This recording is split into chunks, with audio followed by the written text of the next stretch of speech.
Hello, boys and girls. It's Cooberry time. As Ace and Princess Juliana raced back toward their ship, the crowd of apes following them grew larger and larger, until it seemed almost as big as the one that had gathered to watch Ace get slaughtered in the arena. "They're going to let us leave, right?" Ace asked the head gladiator, who had offered to show them the way, since they'd not been upright the first time they'd made the journey from shore to arena. "Yes," the ape said. "They are just amazed by your powers. Everyone wants to be able to say they saw you up close." "Oh, well, here I am." Ace grinned and sent up a shower of harmless sparks from the end of his tail. The crowd gasped and fell back a few steps, but continued to follow. "I think they would follow you anywhere," the princess said. "They would," the head gladiator confirmed. "If you allowed them, they would assist you in any endeavor you might be undertaking." He paused for a moment and then added shyly, "And so would I." Ace and Princess Juliana exchanged glances. "What do you think?" Ace said. "I don't know.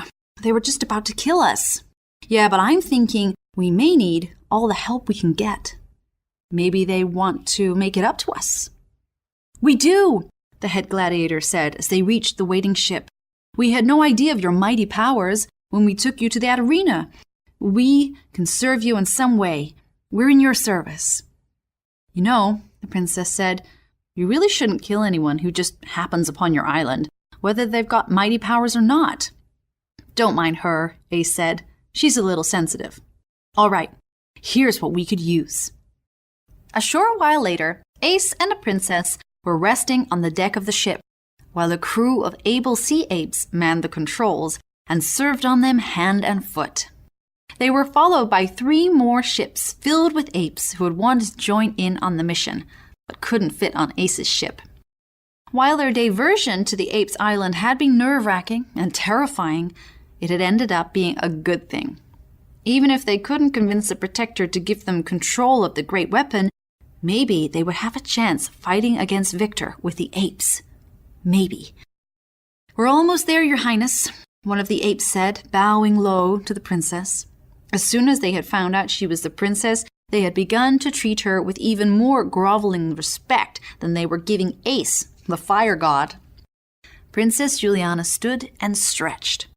Sure enough, she could see an island fast approaching in the distance. Ace joined her at the railing. "Here's hoping it goes better here than at the last 2 islands," he said. "I know." Her heart was pounding so hard she was convinced everyone on the ship could hear it. "Hey," Ace said. "Have no fear. Ace is here. Also, an army of ape gladiators. We're going to be fine." Whether or not they were going to be fine was hard to say. But at least when they got off the ship this time, no army came stomping out of the woods to greet them. Ace and Princess Juliana led the way, with a small group of apes following behind. They'd had to insist that most of the apes stay behind. Ace had made this seem like an important job by telling them they might need to make a fast getaway, so they should keep the ships ready to go at any moment. He didn't see why this would possibly be true, but now they wouldn't seem like they were arriving to threaten the Protector with their own personal army. There was a clear path from the shore that led into the woods, and so they followed the path. It was a short walk until the path led to a small, humble cottage. "Do you think that's it?" the princess asked. Ace shrugged. "It can't hurt to try." He turned to the apes following them. "Why don't you guys wait here?" he said. "We'll call if we need you." They nodded and stood guard as Ace and the princess walked up to the door and knocked. "Enter," called a voice. Ace pushed the door open, and they found a tiny marmoset sitting on top of a giant stack of books, reading a book that was itself bigger than he was. "Excuse us, O Protector," Ace said, bowing low, having learned how nice it felt when the apes bowed to him. "We're here to seek your assistance." "And who might you be?" the Protector asked from his perch atop the books. "Oh, Protector," Princess Juliana said, stepping forward, "I am Princess Juliana, and I come seeking your assistance in defeating my cousin, the wicked Prince Victor, who seeks to usurp my father's throne and perhaps wreak havoc on the entire world." The Protector paused and then leapt down from the tower of books. Welcome, Your Highness. You do understand that in order to meet with my assistants, you are expected to bring certain tokens? Juliana gulped. Yes, well, we arrived here, so obviously we found the map. The Protector gave a tight-lipped smile. Good for you. Unfortunately, the map is not one of the tokens you need, aside from its obvious benefits in bringing you to me. I know, Princess Juliana said, her voice trembling. Ace reached out and grabbed her hand. She took a deep breath and began again. We should have the necklace and the ring, but my cousin has them now. He hasn't been here, has he? You haven't already given him the scepter? Not yet, the Protector said, examining Princess Juliana's face closely. Oh, good, because you see, even if he should show up in the possession of the correct object, you absolutely cannot hand over your assistance to him. He's wretched, a horrid evil man, bent on ruling the world for his own evil purposes. It's nice to hear what you truly think of me, cousin, said a voice from the doorway. Ace and the princess whirled around to see Prince Victor standing smugly before them, the necklace around his neck and the ring on his finger. Thanks for the map, he said, waving the tattered copy of the horse, the key, and the golden blanket carelessly through the air. You really made this all incredibly easy, Jules. No, Princess Juliana shrieked, and lunged toward her cousin. But one of his soldiers stepped forward and easily knocked her to the ground. All right, the Protector said, frowning and getting between the princess and the soldier. That was unnecessary. He helped the princess to her feet. How'd you get past the apes? Ace asked, unable to contain his curiosity. Prince Victor sniffed. Those buffoons, all I had to do was tell them I was here to assist the princess, and they let me right through. Now, little Protector man, I have what you require. Hand over the scepter. The Protector bristled at the disrespectful treatment and looked like he'd swallowed something incredibly distasteful. May I examine the ring and the necklace, please? He asked. Princess Juliana's heart sank. If all he needed to do was verify that they were authentic, then they were doomed. Of course her cousin had the right objects. But don't you understand? She wailed. If you give him the power, he will destroy us all. I'm very sorry, Princess, but the rules are the rules. There were many safeguards in place to ensure that power did not fall into the wrong hands. If what you say is true, well then, something has gone terribly wrong. But I'm afraid it's out of my hands. He retreated to a closet at the back of the room and rummaged around inside, emerging finally with an old, dusty scepter. Meanwhile, Ace was considering the situation. If he used his tail at this moment, in this tiny cabin filled to bursting with books, all he was likely to do was burn them all to death. He could try to galvanize the apes to fight once they were all outside the cabin, but there was no way to know how many men the prince had brought with him. Would the ape gladiators be a match for the royal army? The Protector sadly handed the scepter over to the prince, who smirked and turned on his heel just in time to see Princess Juliana running from the cabin. Such a delicate little thing, he said to Ace. I don't know how you fell in with her, but I advise you to switch your allegiances elsewhere, and soon. A change is coming, and being aligned with the likes of her will be nothing but hazardous to your health. Ace scowled at the prince and followed Princess Juliana out of the cabin. He had to run fast, and she kept up a steady sprint all the way down to the shore, where she stopped short. Ace skidded to a halt behind her and looked back up the hill. Prince Victor didn't seem to be in any hurry, as he was still lingering in the doorway of the Protector's cabin, no doubt taking the time to order the poor marmoset around a bit more.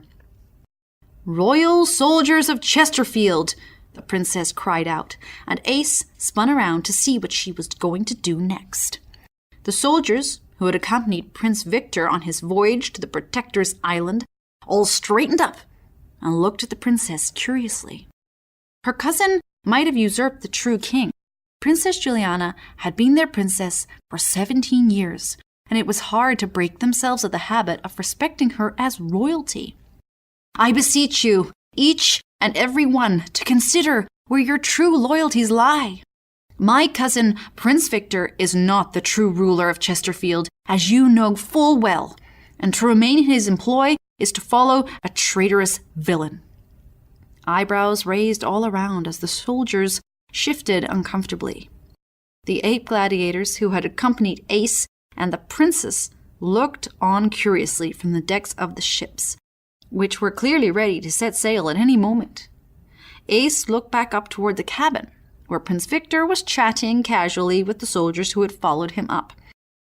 "My father is the true king," the princess went on, "and Prince Victor has thrown him in the dungeons. Did you know that?" There was a murmuring among the soldiers, some of whom seemed to be aware of that fact, but some of whom seemed to be horrified. The 8 gladiators were watching very carefully, and Ace noticed that many of them had a tight grip on their spears. "He has snatched power unlawfully and with the vilest methods, and he will treat you with the same ill contempt and abuse if he should go on to be king. As you can see, I have already marshaled the support of the 8 gladiators of the fierce island nation of Apelandia," shouted out several of the apes from the decks of the ships. "Long live Princess Juliana." "Yes, thank you, Apelandia. And they are vicious fighters who will fight to support my father's reign. Should you choose to fight against them, I know many of you will fall." The soldiers looked more uncomfortable than ever, and Ace noticed that Prince Victor had begun to move down the path toward the shore. "Hurry up," he whispered to the princess. "Now's your chance," she cried out, her voice cracking slightly in her panic and diminishing the effect somewhat. "Now's your chance to switch sides. Join us. Force Prince Victor to hand over the magical objects he holds, and peace will reign in the kingdom. None of you will be charged with treason. I offer you full immunity right now if you choose to stand on the side of good. But you must make your choice right here, right now." There was more murmuring among the soldiers, and a few looked like they were about to step forward when another voice rang out. "Choose carefully," said Prince Victor's oily voice. "Do you want to follow a silly girl and a pack of brainless apes? Or do you want to follow the seasoned military veteran who this very moment holds in his hands the ancient magical tools to awaken the planned soldiers and rule the world? Seems an easy choice to me." Prince Victor had kept moving the whole time he spoke, and now addressed his soldiers from the decks of his ship. The moment he said brainless apes, the 8 gladiators had let out a roar of outrage. Many had jumped from the ship and were swimming madly to shore. "If you're with me, come now," Prince Victor barked. "We set sail immediately." A handful of soldiers darted for the prince's ship, where the sailors were already hauling up the anchor. "Back to our ships," Ace called to the apes in the water. A handful of the prince's soldiers remained on the shore, looking uncertain. "Ah, too late," the prince called as his ship began to move. "If you have not joined me, I suggest you do not return to Chesterfield. The moment you set foot on the capital soil, you'll be sentenced to death for high treason. Farewell." Buoyed by fair winds and a terrified crew, the able ship was already moving across the water. "Back to the ships!" Ace called again, as the confused apes floundered in the water halfway between the ships and the shore. By the time they all got turned around and back on their ships, Prince Victor already had a decent head start into the ocean waters. "We can catch up," Ace said to the princess, as he helped her from the rowboat up the ladder to the deck of their ship. "This is an excellent sailing vessel." "What about them?" she asked, pointing to the soldiers standing on shore. "We can't leave them behind. They are my father's subjects." Ace thought if they were really her father's subjects, they might have spoken up sooner and helped disarm the prince before he escaped. But he wasn't about to contradict the brave princess. "Are you with the princess or not?" he shouted to the sailors on the shore. They looked at each other, and most of them nodded. "Get on that ship," Ace shouted, pointing to one of the ships filled with ape gladiators. "Don't hurt them," he called helpfully to the apes. "We'll see you there."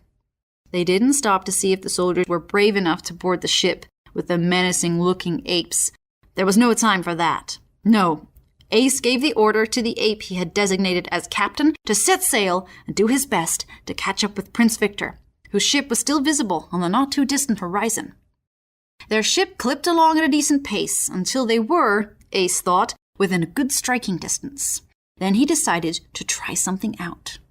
He situated himself right at the very front of the ship, thought up the biggest fireball he could imagine, and sent it hurling towards Prince Victor's ship. The apes on deck cheered as the fireball burned through the hull, leaving a charred circle behind, angry shouts from inside and above deck. But it wouldn't be enough to sink the ship. "That's good, Ace," Princess Juliana said. "Can you do more? And bigger?" Ace wound up for another, but just as he let it fly, his captain cried out in alarm. "Cannon, sir!" Ace dropped his tail and pulled Princess Juliana down to the deck, just as they heard the first cannon blast. Prince Victor's cannonballs struck their ship low down, and they immediately began to take on water. Turn about, Ace cried wildly. But there would be no escaping the cannonballs once Prince Victor had gotten started. 3 more hit Princess Juliana's ship before the evil prince had had enough and turned his attention back to racing on toward the mainland. "We're sinking!" Princess cried desperately, peering over the railing, which was much nearer to the sea than it had ever been before. "It's okay," Ace said. "It's okay. If you say, 'Have no fear, Ace is here,' I'm going to burn you with your own tail," the princess shrieked. "We're about to drown!"